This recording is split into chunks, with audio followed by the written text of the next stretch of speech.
Hello, my dear Cancer, my dear Cancer.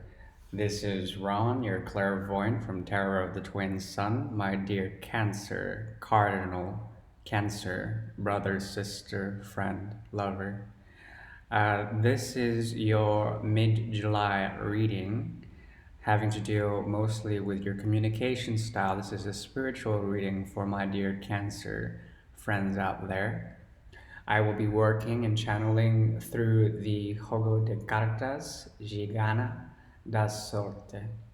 This is a deck considered a gypsy deck. Don't be scared. A beautiful deck. And I just picked it up in Portugal, in Lisbon, at an esoteric shop there. And the deck itself is quite profound. It's very much a sharp deck and very insightful. So we'll go ahead and work with that today, my dear Cancer, to map out essentially your trajectory in the spiritual realm. Now, mind you, we are going through Cancer season in all of July. There are two eclipses, one we just passed and one coming up on the 26th, if I'm not mistaken. And you will be dealing essentially with representations of self, transformation, trying to come about your wits and be smart about things. Also, there will be a number of forces, perhaps self-imposed, that will deal with mostly discipline and transformation. There'll also be a sense of real spiritual breakthrough for you, an awakening of types, a self-empowerment that will come in the form of something that is extremely ritualistic, perhaps your daily routine, that you know about.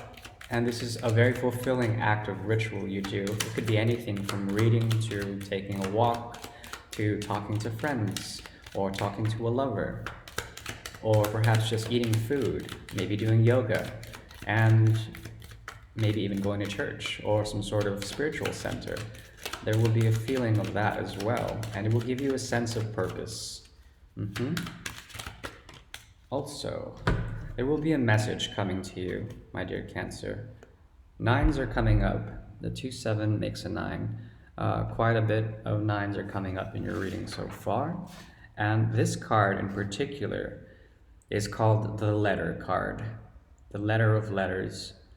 So basically it states that words and a message will be coming to you.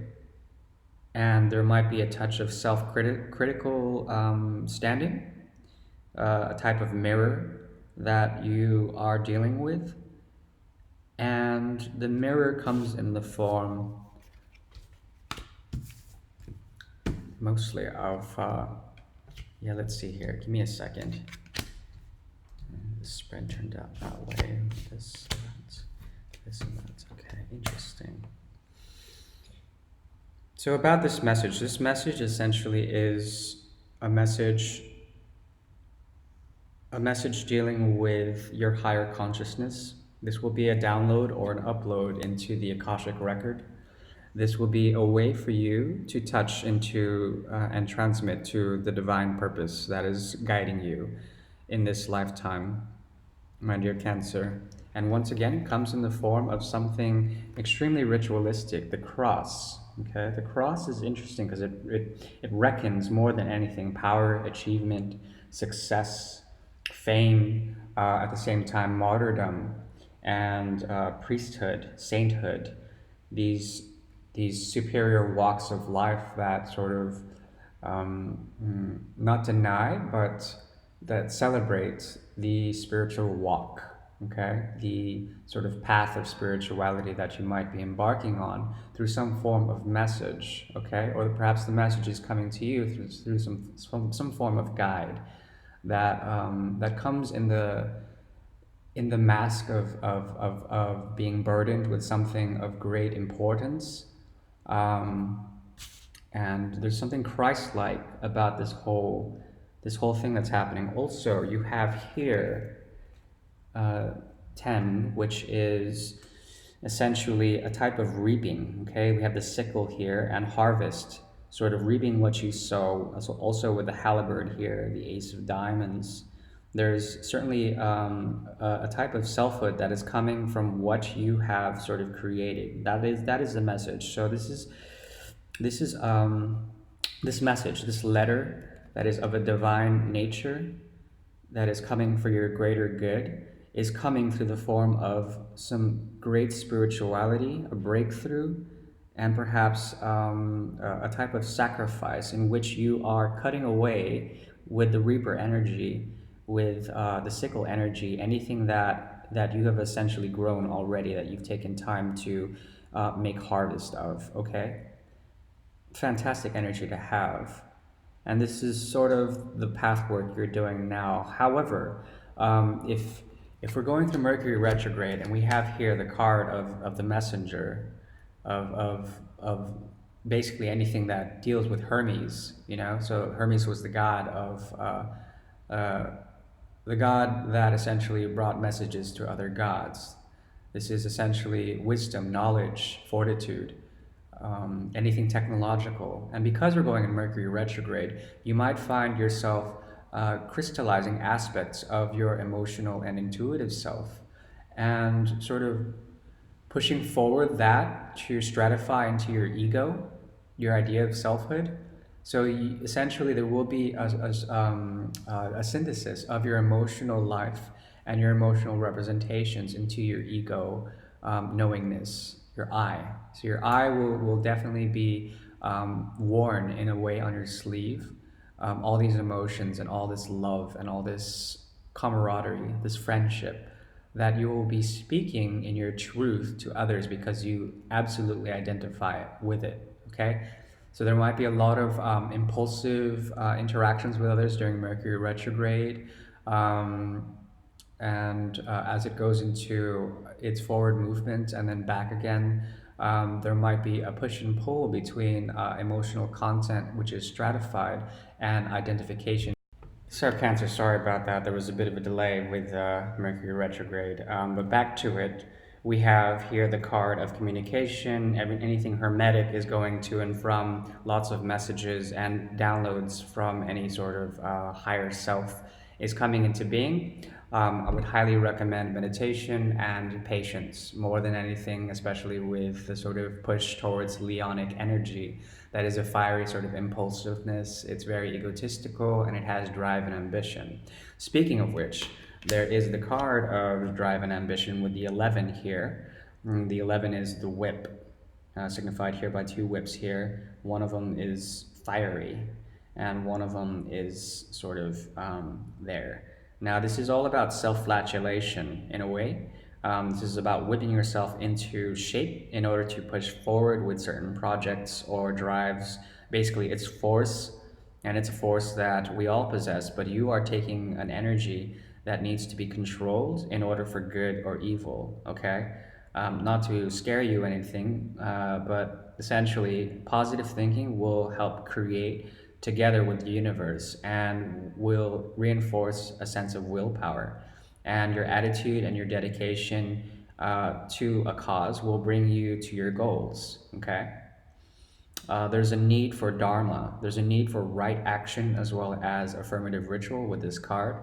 Therefore, anything that you do on your day to day should be geared towards a higher good for yourself and for others. Okay, and you should look for people who do not whip you relentlessly in order to get what they want. It's supposed to be for the betterment of mankind.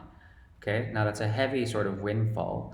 However, and it's a great responsibility. However, um, could say that there might be a bit of quarrels, discontentment, disharmony in your spiritual self as it relates to others, as well as it relates to your own self reflection.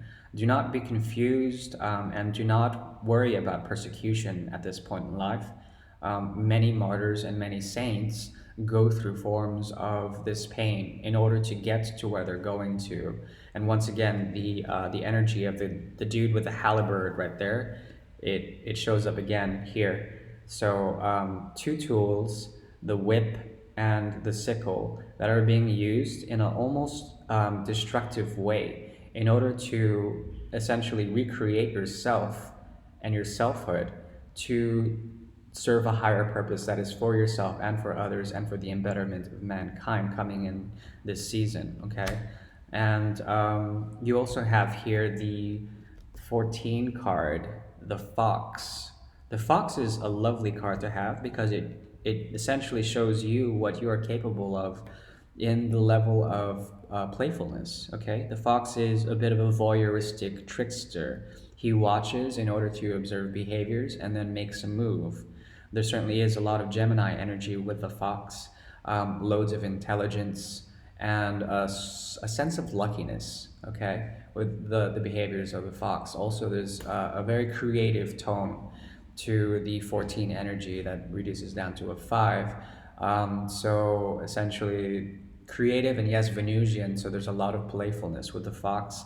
And it's sort of it came up as the first card, as your sort of ego self, your sense of identification, your sense of stratification is enamored with high intelligence, a very clever wit about you, about how you approach ways and methods of spirituality, your tool set, including ways of coming up with your harvest, including ways in which you identify with your spirituality, my dear friend. And of course, this is all relating to messages that are coming in the form of quickness, of the quickness in which lightning bolts of enlightenment will be coming to you after you make the changes that require a certain amount of self-discipline and self-mastery. Okay, so like you're gearing yourself towards self-mastery, but doing it in a smart way and waiting for the influences of the divine to come into play, and then have messages from any higher powers that are coming from the universe. At the same time, at the bottom of your deck, you have here the snake. The snake in this deck comes as a bit foreboding. There certainly is an amount of wisdom that is required in dealing with snake-like energy. It tells you to be cautious, as well as be wary of the people that are around you, where you're placing yourself during this Mercury retrograde, especially what kind of situations you are, what kind of demons are inside of you and within others that you must be spiritually aware of. These are base energies, so a lot of sexual sort of connotations as well as primal drives. You may have to center your lower chakra system in order to defeat tribulations and defeat any presences that are negatively affecting you this month. Okay. It also deals with the reptilian brain, which is one of the parts of the triune brain, and this part of the brain is the oldest. So it deals with basic primeval drives that are based on survivability and the ancient religious belief that, at least in Christian thought and Judaic thought, where the sort of reptilian sort of side of humanity was considered to be quite evil. Okay, but at the same time, you have to balance that, because also in Vedic and Hindu sort of religion, there is an even older lineage of snakes actually being fortuitous and being representative of awakening the chakra systems and unifying the polarity between dark and light through the creative force of the snake. Okay, the snake is not necessarily all that bad. At the same time, yeah, the sun is coming, as well as the tree and the tower. Okay, as well as a great sense of peace. A great sense of peace is coming. The tower, so re-stratifying your sense of selfhood is coming. Being proud and standing in the clouds is coming, and like being the same height and distance as mountains. So essentially creating a very stratified sense of self. In the month of July, dear Cancer, as well as the tree of life is coming, being rooted, grounded, and being proud in your glory. Also, the sun is coming. The sun, so this is once again Leo energy. When Mercury goes into its forward phase, it will be going into Leonic energy, therefore a great sense of self and glory and manifestation. Okay, awareness is coming. But once again, you have to cross the sort of field of the snake-like energy and maneuver away into spiritual transcendence, my dear Cancer. Now, let's go ahead and see if there's any sort of messages, other messages. Okay, interesting. For Cancer, let's see. Okay, so we have here number 8, which is basically the death card. The death card, this is all about transformation and the contiguous space between two liminal spheres. Okay, this is about regeneration, transformation, and then rising up as the phoenix, the afterlife, and anything that requires a close will be stripped away, and it's just merely a means for transition and getting into your higher self. There's going to be a lot of dead time in the month of July for you, and essentially a lot of rest. Rest will be very important for you in order to reawaken to the simultaneities and the synchronicities of this energy, which is essentially the leaf card. Number 2, the branch. Okay, this represents rite of passage, the branch, and obstacles are going to be placed. The need to meditate will definitely take precedence. The need to premeditate and to overcome obstacles, to think through your thoughts. At the same time, the need to root all of these in the tree energy that came up earlier is really important. So getting down to earth and like really trying to formulate those roots to creating a new cycle within the life death cycle, in which you get rid of and purge anything that is not serving you anymore, dear Cancer. Final message for Cancer, July 2019. Are there any influences in terms of relationships or guides that will help Cancer for this month? Let's see. Ooh, some strong energy coming from you, Cancer. Give me a second. Oh yeah, here we go. Ah yes, here we are again. The sun. The sun is important, okay, because it's Leonic energy and it's a sign after you, and it's important because it takes into account the glory of life and the glory of possibility. We have here the Ace of Diamonds as well, which is about fiery energy, the Ace of wands in a way, and certainly is pushing forward and getting your mind together to create newness in the synapses of your brain after loads of meditation, of getting rid of what you don't need, of self-discipline, as well as getting rid of what you don't need, and then also through the great transformation. This is a very transformative month for you, and you have to get grounded with that tree energy again. Listen to your advisors, listen to anything that is coming to you in terms of signs and symbols, and have faith. Have faith in what you're doing in order to reach the sun energy, dear Cancer. Now, thank you. I appreciate it. I hope you enjoyed your reading. One more card. Yes, once again, snake. And you have to base yourself in order to spring off into the higher dimensions of your potential self, your higher self, your Cancer. I really appreciate it. This is Ron again, once again, Terror of the Twin Sun. Have a good July.